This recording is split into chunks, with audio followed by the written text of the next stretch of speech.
Hello, my friends. Would like to discuss the two by two psychology or the psychology of the two by two.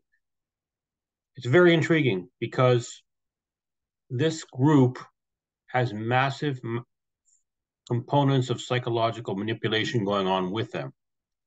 They are unaware of and which keeps them locked in. So, why don't we think about it from the perspective of a convert, someone who joins? Because it'd be easier for an outsider to think about this. So, the first step, if you're a convert or about to be a convert, of course, is you would attend probably a gospel meeting. Some two by two has invited you to these gospel meetings, and you go. And if you stay through the entirety of the hour of the gospel meeting, these two by two ministers will ask if they can come visit you. And you say yes, and they will come to your home and do a one on one visit for hours. It could be 6 hours at a time, and they will come multiple times per week. As, if you let them in your home, they'll be there basically 24 hours a day, indefinitely, because they want to convert you. And so, from your perspective, you don't understand. They have no other conversion prospects at all. You're the only one, but you don't understand that. And so, from your perspective, you can't believe how much personal attention you're getting from these ministers. I mean, just contrast this. To get the minister of any other major church to come to your home, you'd have to probably wait a year, right? And they maybe come for 10 minutes. They're so busy, they have so many things going on, they don't have time to come and do these sorts of visits and talk and on and on and on about these trivial matters with you. So for a lot of really, basically lonely people or people who don't feel particularly wanted or needed in the community, this attention they're going to get from these two by two ministers is just overwhelming for them. It's just sucks them in. So the next thing, of course, is they're going to be attending more gospel meetings, and then they're going to profess, right? Which they're going to stand to their feet in one of these meetings and say they profess. Now they could very likely be the only person who professes that year, and and it doesn't matter if they're the only person or not. But the fact is that should be a red flag for them when they look around. But they don't probably see that. But immediately after professing, immediately they are going to be love bombed with invitations to dine in the homes of nearly every congregant in that region. Their social calendar will go from zero to maximum full, maximum. Every Sunday, they will be blocked with social engagements for dinners. And then there will be the potluck dinners and other kinds of social events which they're going to be invited to. Effectively, they're going to be treated as extended family. Okay. And they're going to be doing the sorts of things with these two by twos that you would do with other people who are in a tight knit extended family. So take, for example, they'll organize events like we're going to the lake and they'll invite, 10 two by two families.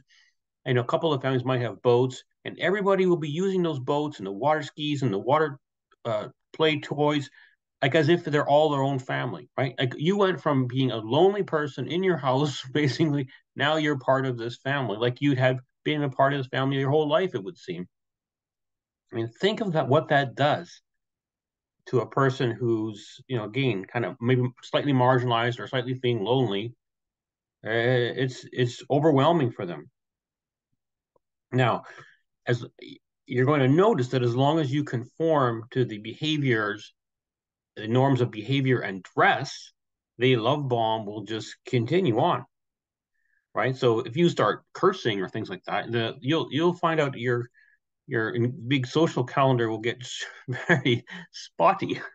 Or if you are a woman and you're wearing pants, you get spotty. A woman with short hair, same thing. So, but you'll be able to take those cues pretty quickly from the other two by twos, and you'll conform. Things will be said to you, very, you know, supposedly in a nice way, but it'll be about critiques about your behavior and dress. And if you don't take those cues, your social counter will be cut down. Okay, so the after professing, of course, the next thing is going to be the you're going to be starting to give your testimony and give your prayers in these meetings. Now, this is an incredible piece of social psychology they've created, because these in the prayers, you're probably going to give 30 seconds of talking, and a testimony maybe 120 seconds, something like that. And at first, it's going to seem very intimidating, but soon you'll realize that all you have to do is just copy certain keywords that all the other people in the meeting are using, right? Things like, I'll do better in the coming days, pray for the workers, want to be more like the workers, be more like it, this sort of stuff. If you keep saying these things, these just keywords, and the rest of what you're saying in your 120 seconds can be just complete garbage, complete mumble jumble about the sheep you saw on the street, or whatever, the day you picked up the dog food and thought how the lowly life of the dog, or just whatever, just complete brain farts. It doesn't matter. And you will get validation. If you say these keywords, key phrases, you're going to get validation from the other members, and you're going to be treated fantastically. Now, imagine this for a person who has, for almost most of their life, felt that their opinion or their point of view was never important or valued. Okay, these are basically the little people in the community, right? And now these little people are finally getting to speak in this little meeting, of course, and they feel validated by it, right? They can't believe it that here in this group, they are finally their point of opinion matters. Their opinion is mostly just utter mumbling, but here it's a they're validated. Imagine the sense of pride that must instill in them. Okay, so then you toss in the exclusivity of the two by twos. They're the only path to heaven. Everything else is a false church and so forth. And this high that these people get from the meetings is just exacerbated even further to almost to a pure ecstasy. Now, imagine sitting in these meetings, your point of view is being validated, and you're thinking that you're the only few people going to heaven in your whole community. All those people who used to pick on you when you were in school, or all the people who treat you badly when you go in the store, or they won't invite you, or all the people in the community who think they're better than you, blah blah. But here you are sitting in this little meeting, and you know that you and five other people in this meeting are the only people in this community going to heaven, right? And your opinion matters. Okay, just think of how that operates psychologically on these people with pride and envy and so forth. How they are the chosen, right? The chosen. It's just a super dose of pride, and it hooks them completely on these meetings. And this is why you'll hear these two by twos, even X2 by twos, talking about the meetings. The meetings. I love my Sunday meeting. I love my Sunday meeting. They're going on and on about it. Well, this is why. I mean, and here's the interesting thing: if you go on 2x2 forums for X2 by twos, the same sort of mumbling, bumbling stuff that they would do on their testimonies, you now see these X2 by twos doing it in the forums, right? As if all of their brain farts are relevant and so forth. Again, this is about this concept that this envy and pride, that the somehow these brain farts they have are more important than listening to the minds of people who are trained on matters, right? This is an anti-intellectual kind of person, a person who's got a chip on their shoulder, actually inside, a pride problem, right? Okay, so let's say you continue on, you're professing, you're doing the talking in the testimonies and the prayers. Well, the next step is the baptism, right? So this could be 5 years out, actually, after you profess. And of course, as we know, baptism is different than professing. Professing is you making your choice to accept the workers, or the ministers rather, and baptism is the ministers accepting you, right? Kind of weird, for sure, but until they got it set up. So if you get baptized, you have now moved from the probationary period, which is just the professing period, to becoming a full member, right? And now you're with the very select few, because even within your meeting, there are people who haven't been baptized. Obviously, the children, but even adults, or there have been adults who were baptized but have been revoked their baptismal privileges, right? They can't partake in the Lord's Supper, right? These are people and who perhaps they got divorced, right? And so there you are with how great it feels to be. You're not one of them, right? You didn't do that. Now, the issue now is like the big highlight is that you may have to drive like a half a day to get to these place where you got baptized, right? Because baptisms only happen once per year at conventions. So you may drive a half a day or even further to get to. And that's what adds even more of a accomplishment to this baptism, right?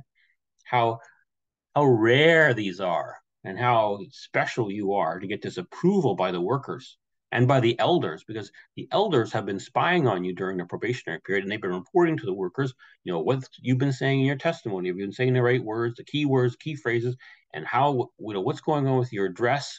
Are you, if you're a woman, have you got short hair and all these sorts of things, right? Have you been spotted in the local supermarket with pants? This kind of stuff. So if you've made it to the approval process, that's an incredible accomplishment. The pride goes sky high. And finally, you're going to be rewarded by going to convention, right? Now, going to convention, you get a chance to give your testimony in front of probably a couple hundred people, as opposed to the 5 people in your Sunday morning meeting. Well, imagine that now. Lowly you who no one ever wanted to hear what you had to say, and your people, 200 people in a hot summer's day are sitting in rapture listening to your brain farts and mumblings. The pride, it's unbelievable at this level. You're in full ecstasy. And also at the convention it's all people like you, right? And you get to spend time with them. It's not like the rest of the year where you feel like an outsider because you're one of the only few chosen are going to heaven. Now you're with all these chosen people going to heaven, right? You're among your own kind now. They look like you, they dress like you, they talk like you, the same mumbly words as you.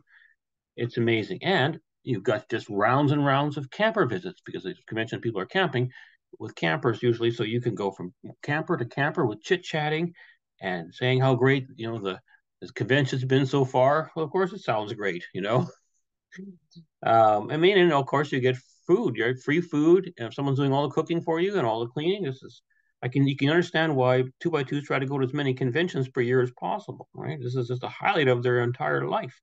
Now, the this is just a kind of snapshot of the general life of a 2x2 as a convert. Obviously, if you're a person who's born into this group, there's an even deeper psychology coming on for the children because you were indoctrinated as a child, right? So you have much stickier views and really no outside ideas or forces that might cause sort of cracks in your thinking. And so that's unfortunate for children. I mean, obviously they're highly indoctrinated and very difficult for them to break out. So, but anyways, the 2x2 psychology is it's a how they've created it, hooked it into the social network, right? The whole thing that keeps these people in, really, from a psychological perspective, is this social network where they're thinking they're just a giant extended family. Imagine you can go to a 2x2 meeting anywhere in the well, not anywhere in the world, but many places, I guess. You just call up your local 2x2 minister. They'll get run up the chain of command and find a meeting for you in downtown Los Angeles, right? If you're going to visit, you'll be going to a meeting. It's like, and it's not. There's no sign outside that says it, and it's a VIP invitation only, and there's a VIP invitation with your name on it. How cool is that? You know, that's the kind of stuff that just the 2x2s just eat it up. Imagine it comparative to someone else who goes to a city and who's not 2x2. They go to a city, they have to look in a church directory book to find their church and so forth. They go in a church, people there won't even know who they are. But if you're a 2x2 and you go to a 2x2 church, meeting in, say, Los Angeles, you're not from Los Angeles, well, you're going to be the star of the show. Everyone will be crowded around you. How did you get here? Oh my goodness. Are you related to everyone we're related to? Show goes on, right? They may even open up the free Airbnb book, which they have, which is, allows you to stay for free in all these people's homes. It's very possible. So it's a giant extended network. And if you leave 2x2ism, you lose the social network. And that is totally crushing for most people. It's so strong, this psychological force, that I've seen accounts of people who have told these 2x2 ministers that that they would divorce their own spouse so they could return to meetings, right? Because for some reason they got banned from meetings. And it's absolutely overwhelming for these people, and it's sad.